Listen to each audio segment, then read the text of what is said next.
How can mind mapping save your last-minute exam revision?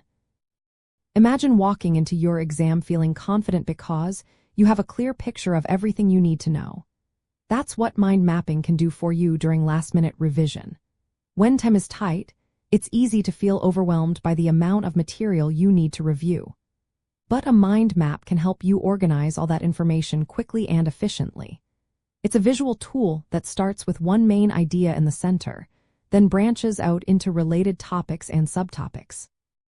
This layout mirrors how your brain naturally connects ideas, making it easier to see the big picture fast. Instead of flipping through pages of notes, a single mind map shows you the main themes and how they link together. This saves you precious time and helps reduce stress because you can focus on the most important areas. Creating a mind map is also an active process. You start by doing a quick brain dump, writing down everything you remember about a subject in a few minutes. Then, you organize those ideas into branches, grouping similar concepts. This activity helps reinforce what you already know and highlights what you still need to review. When you add details from your notes or textbook, you can mark anything you're unsure about with different colors or symbols. These are your weak spots, so you know exactly where to focus your last-minute efforts.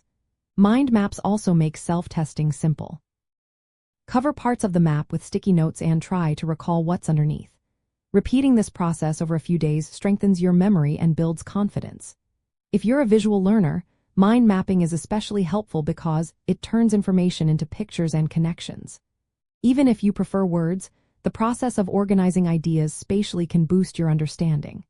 You can draw your maps by hand or use simple apps, but avoid spending too much time on software. The key is to keep it quick and straightforward. To get started, pick your main topic, jot down everything you remember, then organize those ideas into branches. Add details from your notes, and use colors to highlight areas that need more work. Review your map several times before the exam, and try testing yourself by covering sections and recalling the information. Remember, mind mapping isn't a replacement for steady study, but it's a powerful tool for those last-minute moments. It helps you see the connections, focus your revision, and walk into your exam with a clearer mind and more confidence.